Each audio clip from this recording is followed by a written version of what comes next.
Buenos días, jóvenes. Les doy la bienvenida al tercer bloque de la asignatura de Biología 1. ¿Ok? Ya concluimos el bloque 1, ya concluimos el bloque 2, así que vamos a empezar con el tercer bloque. Este tercer bloque va a abarcar desde la fecha de hoy, 30 de noviembre, hasta enero. ¿De acuerdo? La última fecha en la que está programada que tengamos clases, de hecho, es el 11 de enero. Y las evaluaciones también van a tener lugar en enero. Entonces, para que más o menos tengan una idea de cómo vamos a estar manejando el ritmo de clases. La forma de trabajo va a ser como ya estamos acostumbrados. Vamos a estar subiendo estos videos que ustedes van a poder utilizar para adquirir los aprendizajes, conocer los temas y por supuesto las actividades que les vamos a ir marcando, que ya saben que las van a subir a través de la plataforma de Google Classroom. Entonces, vamos a empezar con nuestra primera sesión de este tercer bloque, explicando como siempre el tema central, los criterios y demás. No vamos a alargarlo más, vamos a hacer lo más eficientes posible, así que vamos a empezar con la presentación. Déjenme solamente preparo esto. Ya está. Y bueno, con la presentación de rigor empezamos el bloque 3, Biología 1. El tema central que vamos a estar trabajando durante todo este bloque va a ser el ADN. ¿De acuerdo? Vamos a ver diversos temas que están relacionados con el ADN, como la reproducción celular, la producción de los gametos masculinos y femeninos, mitosis, meiosis. Vamos a hablar de otros aspectos más relacionados a la salud que tienen que ver también con el ADN, por ejemplo, enfermedades relacionadas con errores que pueden existir en el ADN. De una vez, spoiler alert, vamos a hablar del cáncer, ¿okay? Y también vamos a hablar de cómo el ADN se ha utilizado para avanzar la tecnología humana, ¿no? El ADN es una herramienta muy útil, muy importante, que nos ha permitido adquirir grandes mejoras biotecnológicas. Entonces, también vamos a discutir un poquito de eso. Ahora sí que tenemos un poquito de chile, de mole y de manteca para saborear este tercer bloque. Los criterios de evaluación que vamos a estar utilizando durante este tercer bloque son los mismos que durante el bloque anterior. Vamos a tener 4 actividades de aprendizaje, cada una de las cuales va a valer 2.5% del puntaje, 12 o 13 dependiendo de la actividad, para un total del 50% por estas 4 actividades. Y además van a tener su proyecto integrador, el cual va a valer el otro 50%. Entre estas dos cosas juntamos el 100% de la calificación de este tercer bloque. Ahora, antes de poder empezar con los temas ya como tal, hablar del ADN, tenemos que recordar algunas cosas del primer bloque, ¿de acuerdo? Este tercer bloque está muy íntimamente relacionado con los temas que dejamos por finalizados durante el primer bloque. Como ya hubo un segundo bloque entre este y el otro, pues vamos a reforzar un poquito lo que hemos visto para asegurarnos que empezamos todos en la misma página. Entonces, vamos a recordar un poquito acerca de lo que es la célula. ¿Okay? Recordemos la célula, ya conocemos la imagen, ya la dibujaron, ya la vieron. Es la unidad básica de la que están formados todos los seres vivos. Es la mínima expresión de la vida, por lo tanto, los seres vivos más simples están formados como mínimo por una única célula, mientras que existen seres sumamente complejos, multicelulares, que están formados por billones o incluso trillones de células distintas, ¿no? Todo empieza en la célula. Cualquier cosa que sea menos que una célula no se considera vida, pero más allá, pues sí. Además, sabemos que todas las células pueden dividirse en eucariontes y en procariontes. Aquí tenemos a los procariontes, por ejemplo, y aquí tenemos a los eucariontes. Los procariontes están caracterizados por ser los tipos de células más primitivos, fueron los primeros que aparecieron en el orden en el que fueron apareciendo los seres vivos en nuestro planeta. Se caracterizan por tener su ADN, su material genético, libre en el interior de la célula, no está delimitado y no tienen órganos membranosos, etc, etc. Todos los procariontes son unicelulares. Por otro lado tenemos a los eucariontes, cuyo principal característica que los define es que su ADN está atrapado, está contenido en un núcleo, que es un organelo membranoso delimitado en el interior de la célula. Asimismo, existe en una célula eucariota una buena diversidad de organelos distintos con distintas funciones, los cuales también están delimitados por membranas. Los procariontes son las bacterias y las arqueas. Por otro lado, los eucariontes son los protistas, los hongos, que son el reino fungi, las plantas y, por supuesto, los animales. Vamos a checar algo aquí. Si está funcionando. Es que pensé que había dejado de grabar. Entonces, más aún, como vamos a estar hablando del ADN y del humano, nos vamos a centrar más en la célula eucarionta. Así que vamos a recordar un poquito la estructura de esta célula eucarionta. Recordemos que la más importante, la que los define, es el núcleo, ¿no? Aquí tenemos, por ejemplo, el ejemplo de la célula vegetal y el ejemplo de la célula animal, cada una con sus características. Entonces, ambas tienen un núcleo donde se encuentra el ADN. Un nucleolo, que se encarga de la producción de ribosomas. La membrana citoplasmática, que delimita a la célula y a la vez que la delimita y hasta cierto punto la aísla, también permite la comunicación con el exterior. Tenemos la pared celular, la cual pues es una característica específica de las plantas, en este caso de la célula vegetal, que es una estructura que le da rigidez y forma. El retículo endoplásmico rugoso, que igual se encuentra en los dos, que está relacionado con la producción de proteínas. Esa rugosidad se refiere a la presencia de ribosomas en la estructura, que son estos puntitos, en este caso los vemos de color rojo, que se encuentran en su estructura. El retículo endoplásmico liso, que se encarga de la producción de la síntesis de otro tipo de compuestos distintos a las proteínas, principalmente carbohidratos y lípidos. El aparato de Golgi, también muy relacionado al retículo endoplásmico, cuyo trabajo es el transporte intercelular. ¿Qué quiere decir esto? Bueno, a veces la célula produce sustancias que tienen que salir de la célula, hormonas, sustancias de desecho que ya no se tienen que quedar ahí, etc, etc, etc. Entonces, el aparato de Golgi se encarga de empaquetar esas sustancias y prepararlas para que puedan salir de la célula y ser transportadas a otra parte del cuerpo. Del mismo modo, el aparato de Golgi muchas veces también se encarga de recibir paquetes que provienen de otra célula y en un momento dado desempaquetarlos. La mitocondria, muy importante en las células eucariotas. Todo el bloque pasado estuvimos hablando de la importancia de estos procesos de la mitocondria, ya que tiene que ver con la producción de energía. La mitocondria se encarga de controlar el metabolismo celular y la producción de energía a través de la respiración celular.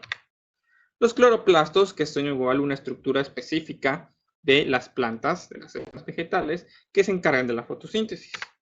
La vacuola, que si bien se encuentra en los dos tipos de célula, en las plantas, la vacuola es muy grande, ocupa mucho espacio y en las células animales es muy pequeña. Y su función siempre es la misma.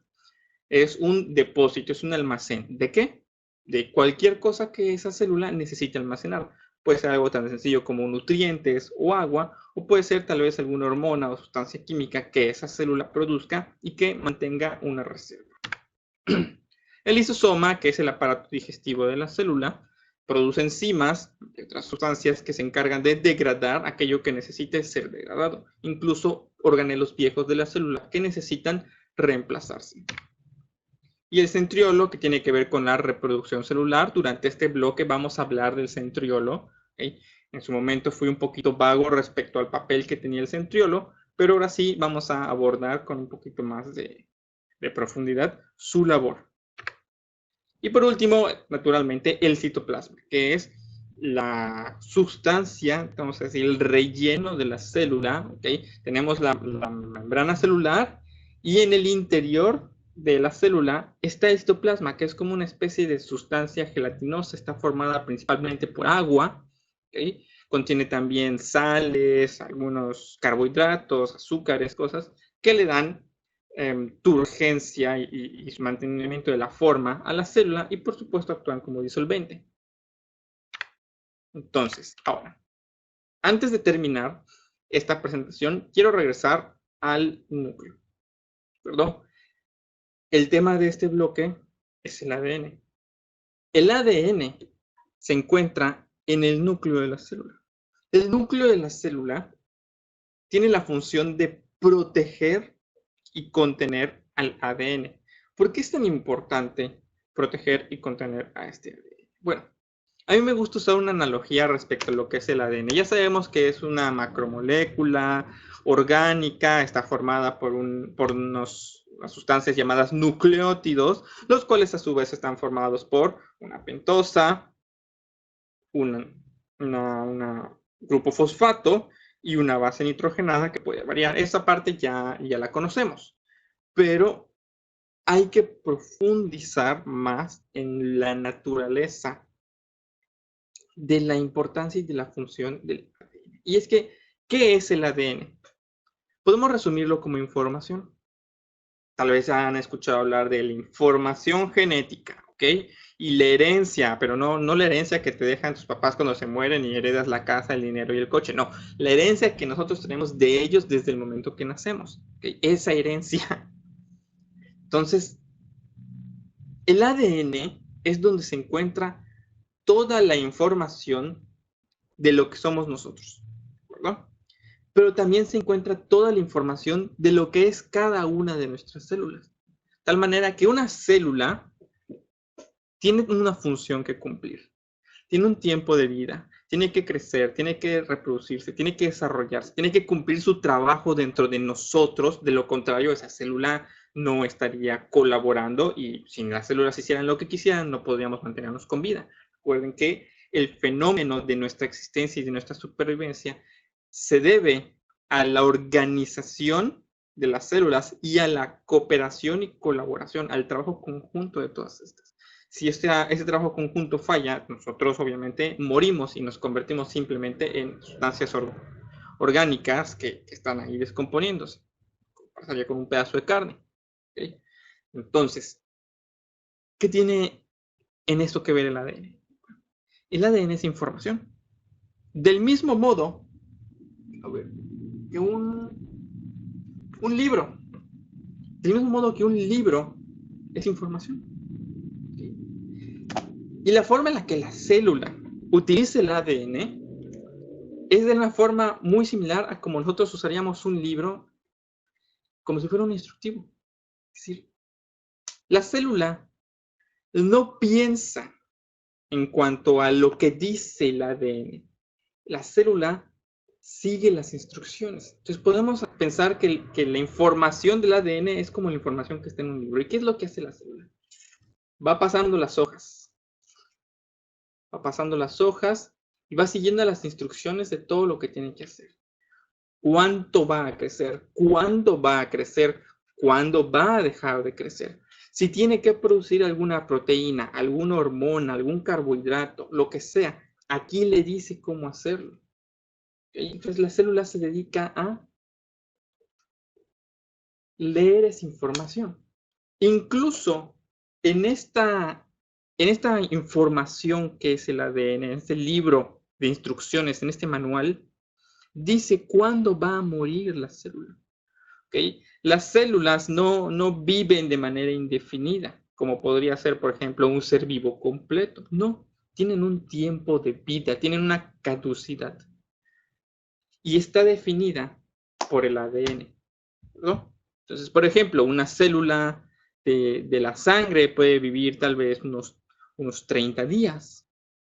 Y es al final del libro, cuando finalmente ya la célula de la sangre llegó hasta su final, que el ADN da la instrucción de que la célula tiene que morir y le dice cómo hacerlo. ¿Okay? Entonces la célula comienza a realizar una serie de procesos autodigestivos en la que se involucra el lisosoma, ¿okay? Para que la célula se prepare para morir, para reciclarse también, porque no podemos desperdiciar, ¿ok? Hay un proceso de reciclaje en el cual se recuperan nutrientes y proteínas que puedan recuperarse de esa célula que está muriendo y todo lo demás se desecha, ¿no? Entonces, todo eso está en el ADN. es el manual. El núcleo es el libro donde están esas instrucciones. Esa es la importancia del ADN, ¿no? Porque si cambiamos algo, si hay un error, si hay una falla, la célula no tiene los medios para decir, ay, chispas, no, esto está mal. No, mejor vamos a hacerlo como tiene que ser. No, la célula no dispone de un criterio para decidir si lo que dice el ADN está bien o está mal. La célula hace lo que dice. Y aunque el ADN y la estructura genética dispone de mecanismos de seguridad precisamente para evitar estos errores, la realidad es que los errores siguen ocurriendo. ¿Okay? Los llamamos mutaciones y vamos a hablar de ellos un poquito más adelante, pero que sepan esa importancia. Imagínense un error en el libro, imagínense, ¿no? Que yo, nosotros en el salón de clases somos una célula y yo tengo que hacer lo que dice el libro, no puedo cuestionar las instrucciones del libro. Entonces yo normalmente llego a mi clase, abro mi libro, veo qué dice que tengo que dar la clase y doy la clase. De repente, no sé, a lo mejor el maestro de matemáticas me quiere hacer la maldad y cambia mi libro y me pone aquí una lección de matemáticas. Entonces yo no tengo el criterio para decir, ah, chispas, esto no es de mi materia. No, yo tengo que hacer lo que dice el libro. Llego y veo, a ver chicos, hoy vamos a dar la clase de binomios. Y voy y con el libro en la mano me pongo a dar la clase de binomios. Lo mismo le pasaría a la célula. No puede darse cuenta. Entonces, nada más tengan en mente esta importancia del ADN, este papel que juega de manual de instrucciones, para que los temas que vayamos viendo más adelante no les resulten muy confusos en cuanto a, ¿qué es todo esto del ADN? ¿De acuerdo? Que les quede nada más este recuerdito de esta sesión de refuerzo. Realmente estas son cosas que en algún momento yo ya había mencionado, pero es importante recordarlas. Entonces ya con esto vamos a terminar la clase de hoy. Ya durante la siguiente clase del miércoles ya vamos a entrar un poquito más fuerte a los temas. Entonces vengan preparados y mentalizados para todo este proceso. ¿De acuerdo? Entonces, vamos a la próxima clase, vamos a hablar del ADN. Hoy no les voy a dejar tarea, así que con esto yo ya termino. Me despido, les doy la bienvenida de nuevo a este tercer bloque y pues espero que puedan sacar algo de provecho de todas estas clases y que puedan aprender mucho. Entonces, hasta luego. Yo con esto ya termino.